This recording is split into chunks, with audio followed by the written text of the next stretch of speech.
Life at school had remained relatively unchanged throughout the long years.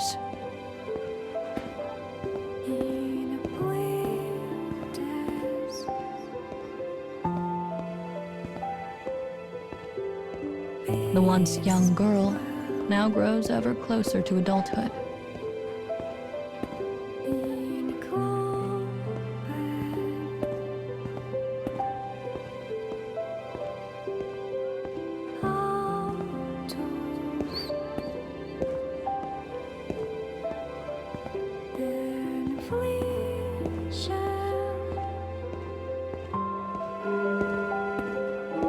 The bell rings out, signaling the start of the day, and she picks up her pace as she runs down the hall.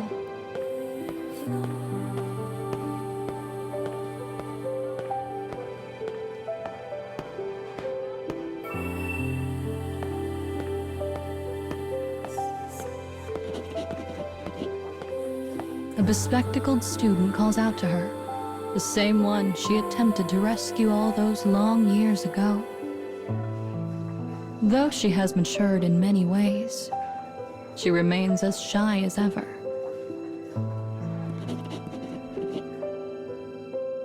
The professor gazes out across the room and begins her lecture.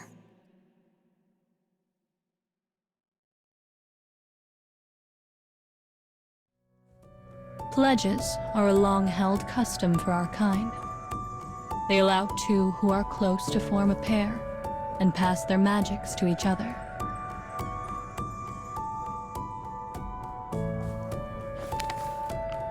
Once a pair affirms their feelings for one another, they seal the contract with an avowal ring.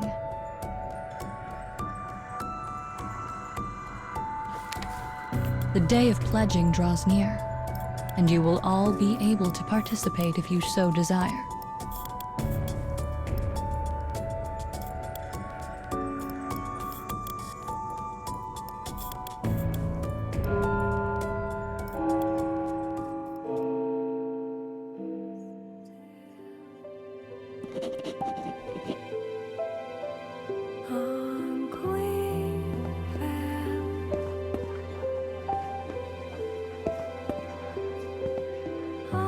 The students have heard much about this ritual and murmur excitedly as the professor adjourns class.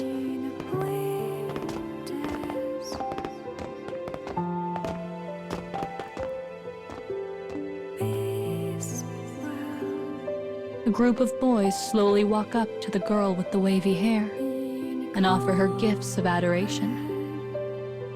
The girl's mature aura had been garnering popularity for some time, But she has no interest in forming a contract with the boys, and quickly brushes them aside.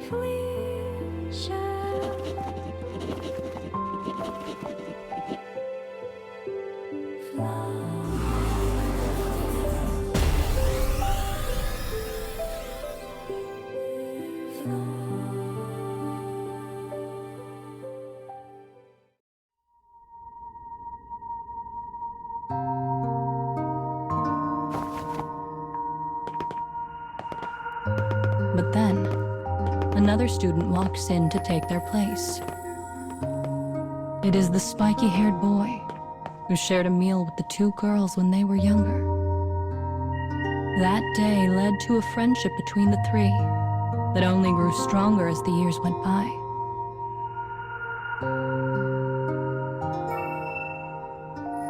The boy teases the wavy-haired girl, calling her cruel for discarding all of her suitors with such haste.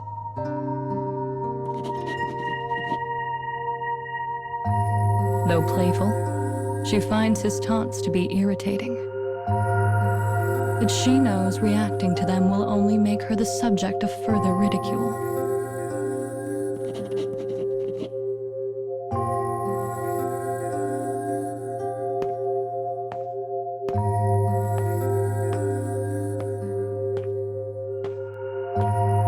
The bespectacled girl stifles a laugh at her friend's affectionate bickering.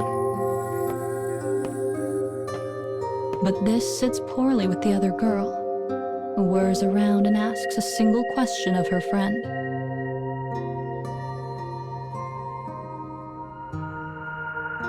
The laughter dies, and after a long moment of serious consideration, she finally gives a halting answer.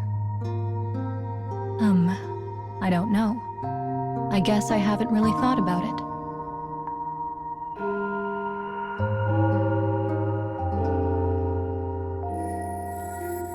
Their conversation is cut short by the ringing of another bell.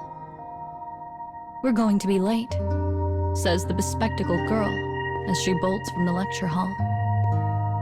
A confused eddy of feelings whirl about in the other girl's heart. But she can only watch as her friends walk away.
On the day of pledging, the city is resplendent with all manner of decorations and colors.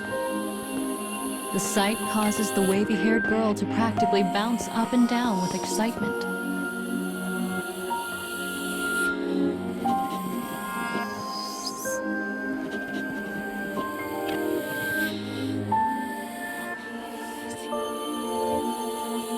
"Hurry," she calls to her friends. "Let's go before the shops close."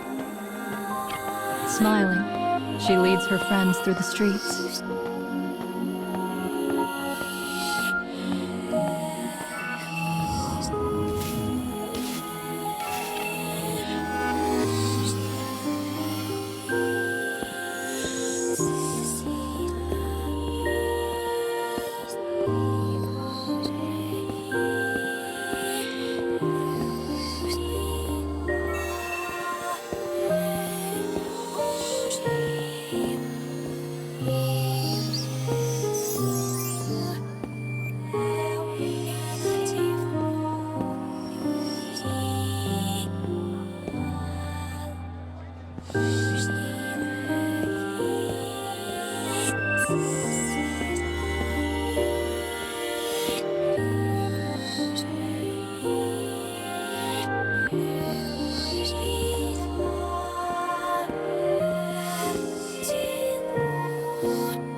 Enticed by the sparkle of the goods, the girl suggests they visit a nearby accessory stall.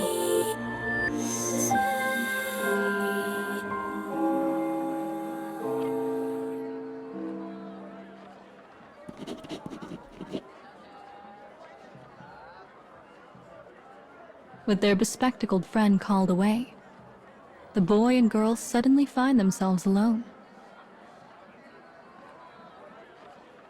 "Let's get going," she says, trying desperately to control the quiver in her voice. "I can't let him know how fast my heart is beating."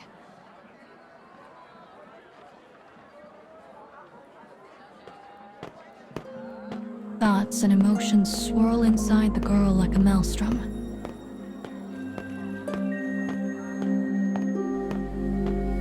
With all of her senses on the highest of alert, she does not even realize how fast she is moving.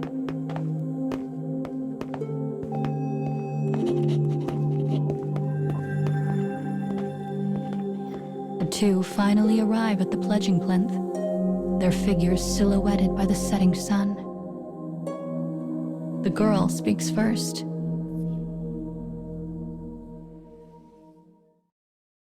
She removes an avowal ring from an inner pocket, the same one used to seal a pledge.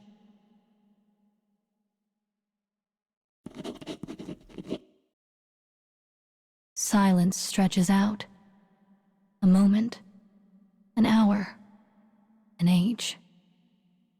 Finally, the boy shakes his head. The girl's heart is immediately drowned in an ocean of despair.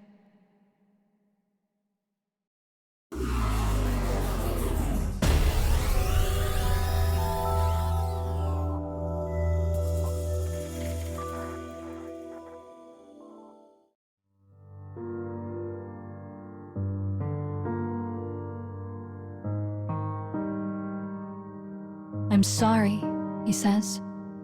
"I never meant to hurt you. But I'm going to make a pact with our best friend." Vision blurs, sound roars. Without even realizing it, the girl begins to run, hoping that will somehow stop her tears. When she finally comes to, it is dark. The throngs of people mere suggestions in the shadow. At the sound of approaching footsteps, she turns around. Her friend has returned, none the wiser as to what has transpired.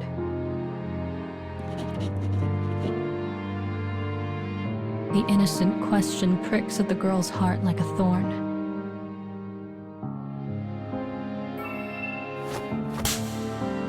"You were my friend. I told you everything. You kept this from me the entire time." Bewildered, the bespectacled girl attempts to form a response. No, he doesn't understand. He doesn't know.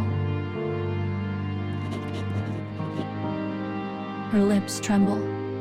Her breath halts. "He doesn't know I love you." And in the face of this unexpected confession, the wavy-haired girl can only stand and stare.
The wavy-haired girl is stunned.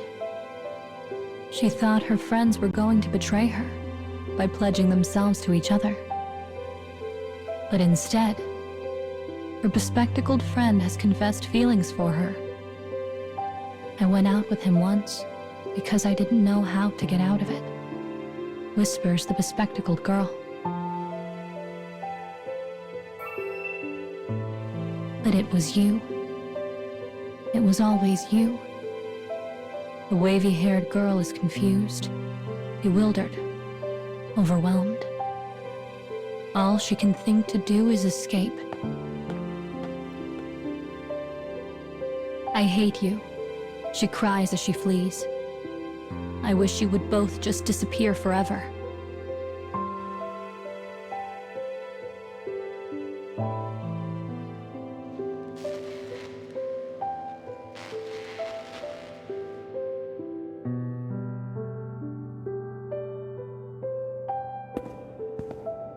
For the next 3 days, the girl barely eats or sleeps.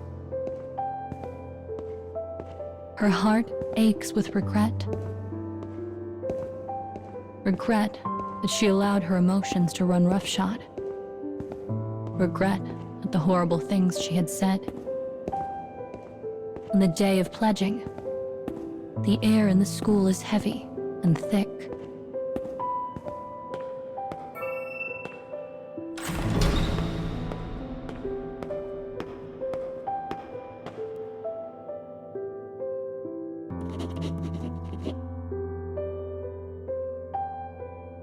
The professor clears her throat. She lists the students who have pledged themselves to each other.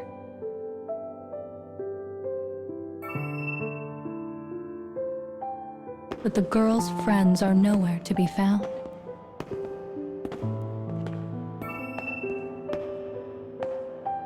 She watches blankly as one pair after another walk past with joy on their faces.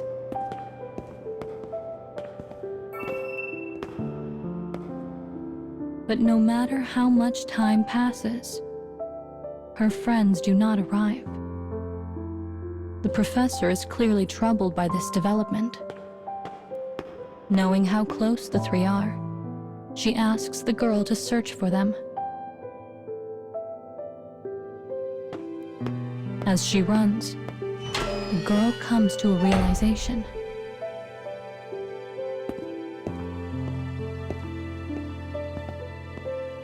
As long as they can both be happy, nothing else matters.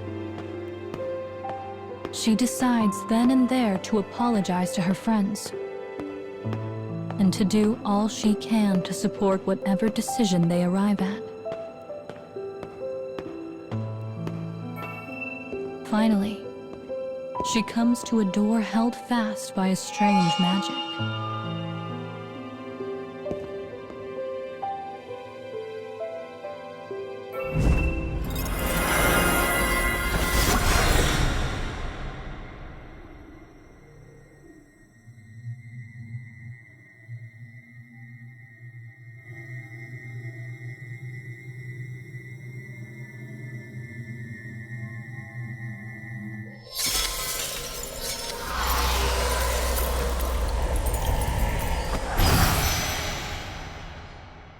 Concerned, she quickly dispels it and proceeds inside. The boy lies before her. His body is cold and still.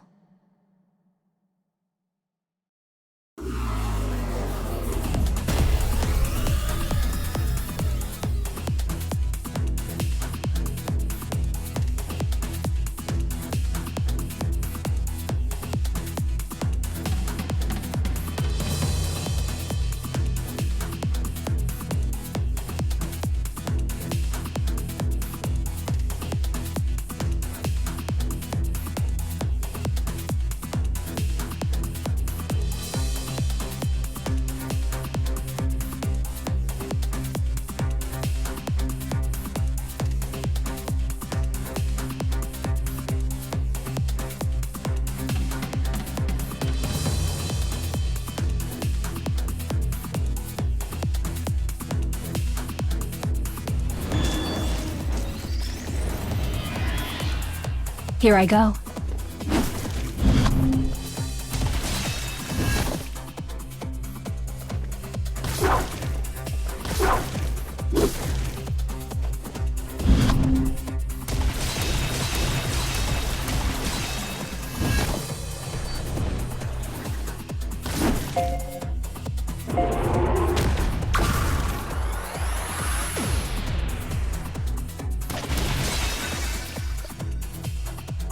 I got this.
Hey.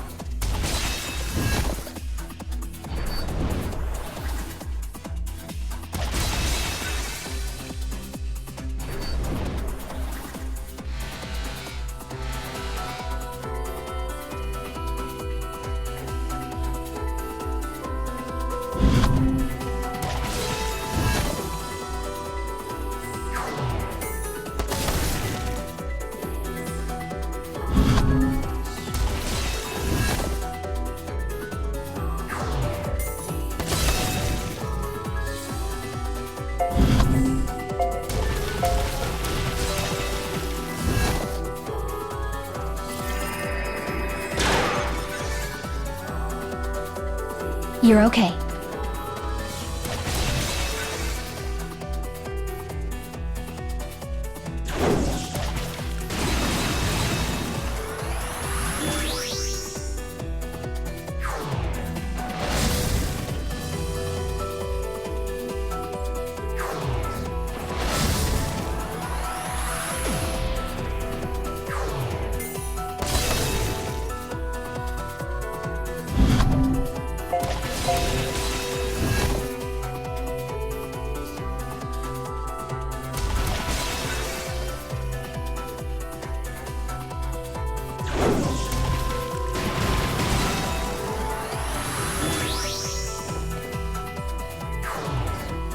How dare you?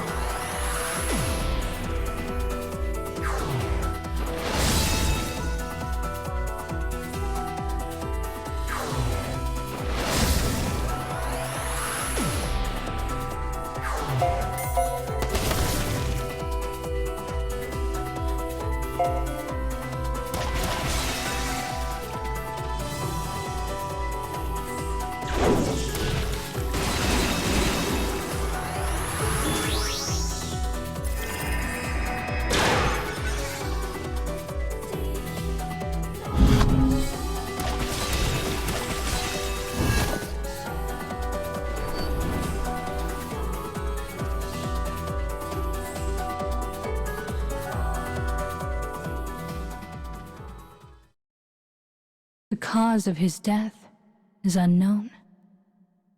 But as no magic art can revive him, a funeral is held the following day.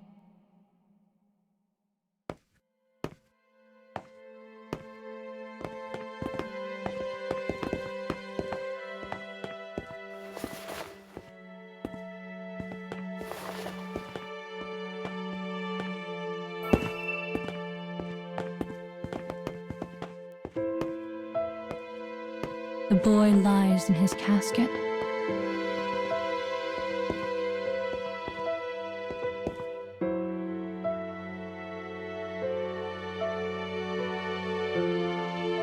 His death is a mystery, and the bespectacled girl has vanished without a trace. The wavy-haired girl had wished them both away in a moment of rage, and now it had come to pass. If only she had supported them. If only she'd never loved the boy. If only, if only, if only. As regret clamps its cold fingers around her heart, she whispers 4 words to whatever god might be listening.